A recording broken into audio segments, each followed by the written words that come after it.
ఆహారం తింటాం. దానికి ఆకు అనుకుందాం. ఆకు అన్నం పెట్టినప్పుడు దాన్ని ఏమంటారు? అన్నంతో ఉన్న ఆకు, వడ్డించిన ఆకు, అన్నీ ఉన్నాయి, వడ్డించిన ఆకు అంటారు. చిన్న సాత దాన్ని ఏమంటారు? ఎంగిలాకు అంటారు. తీసి వారేస్తారుగా. అదే కంచం పెట్టారనుకోండి, ఏమవుతుంది? ఎంగిలి కంచం ఉంటాం. పాత్ర ఏం కదా, దాన్ని శుభ్రం చేయాలి కదా. ఆ విధంగానే ఈ దేహం తను కేవలం దేహ ఆలోచనతో, దేహ ధర్మాలతో, దేహ సంఘటనతో,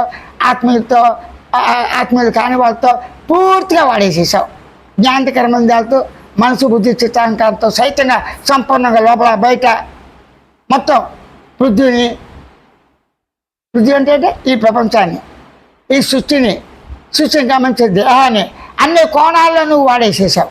అన్ని కోణాల్లో వాడేసేస్తే ఇప్పుడు ఎంగిలి పడిపోయింది. ఎంగిలి అంటే ఏంటి?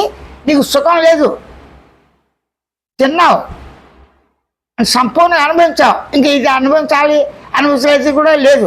పైగా కేవలం ఆపద్ధర్మంగా అవసరం ఉంటే చాలు. అది కూడా దొరికినా దొరకపోయినా చికాకేస్తుంది. చేయగా విరక్తి కలుగుతుందా? ఏదో కనాలో అప్పుడు నిన్ను ప్రశ్నించుకో. నేను ఎవడని, నేను ఎలా ఉన్నాను, నాకేం కావాలి, నేను ఎవడని అని ప్రశ్నించుకో. అప్పుడు దేహాన్ని ప్రశ్నించు, బదులు లేదు, అది జడము. నిద్రను ప్రశ్నించు, నిద్ర నేను ఎవడని, అది జావు చెప్పదు, కళలు చెప్పవు, జగత్తు చెప్పదు, పంచభూతాలు చెప్పవు. చివరికి ప్రశ్నించేవాడు ప్రశ్నించటమే తప్ప ఆన్సర్ రాదు. అలాగా ప్రశ్నించడం నువ్వు అలవాటు పడితే ఆ ప్రశ్నించడంలోనే, ఆ ఖాళీలోనే, ఆ సమయంలోనే ఆ ప్రశ్నించే లక్షణాలతో నువ్వు ఉన్నప్పుడు ఒక విధమైన శూన్యత ఏర్పడుతుంది. అంటే ఒక రకం నిశ్చలత. ఆ నిశ్చలత ఎలా ఉంది అని నువ్వు అలా గమనించు, తెలుసుకున్నావు, తెలుసుకుంటావు. జస్ట్ అంతే నువ్వు చేయాల్సింది. అంటే ఏ లక్షణాలతో నేను ఉన్నాను అనే కన్నా ఈ లక్షణంతో నేనే ఉన్నాను, నా లక్షణం ఎరుక, నా లక్షణం గమనిక. అంటే నా లక్షణం ఎరుకతో గుర్తించడం సహజమే. నా లక్షణం గమనించడం స్వయం గమనిక, స్వయం సాక్షిత్వం సహజమే. నా గమనిక తెలుగుతో తెలుసుకోవటం స్వయం జ్ఞానం, తెలుగుతో గుర్తించడం స్వయం స్మృతి, తెలుగుతో భావించడం స్వయం భావం, స్వయం శబ్దం. అన్నీ నేనే. అన్నీ నీ గురించి చైతన్యం చెప్పిన స్వయం స్వానుభవ అనుభూతి యొక్క ఉన్నట్లుగా ఊరిక గమనించి ఉండు. ప్రశాంతంగా హాయిగా నీకు నువ్వు ఉంటూ స్వయం దర్శనంతో అన్నీ సాధించాడు. ఆత్మసాత్కారంలో కోటాది రూపాయలు సంపాదించాడు. ప్రపంచాల్లో ఫస్ట్ వచ్చింది ధనికుల్లో, ప్రపంచ ఆటల్లో వచ్చింది, విద్యల్లో వచ్చింది, పరువు ప్రతిష్ట వచ్చింది, దాన ధర్మాల్లో వచ్చింది. ఆ రేంజ్లో ప్రపంచంతో పోటీ చూస్తే 1వ ర్యాంకు, 2వ ర్యాంకు, 3 ర్యాంకులు ఉంటాయి కదా. ఆ విధంగా వస్తూనే ఉన్నాయి. ఈ ర్యాంకులు అంటేనే వాడికి విరక్తి కలిగింది. ఇక నేను తప్ప రెండోది లేదు, నేనే గొప్పవాడిని అని ప్రపంచం అంగీకరించదు. అలా గొప్ప వాళ్ళు ఇష్టం ఏదో ర్యాంక్ వస్తుంది. అంటే పరువు ప్రతిష్ట సాధించలేదు. పోలి సాధించిన మిగతా విషయాలు ఈ సాధించడంలో ప్రయోజనం ఏముంది? అదే నీకు జన్మ ఉంది కాబట్టి చేసావు, వయసు ఉన్నతోడు చేసావు.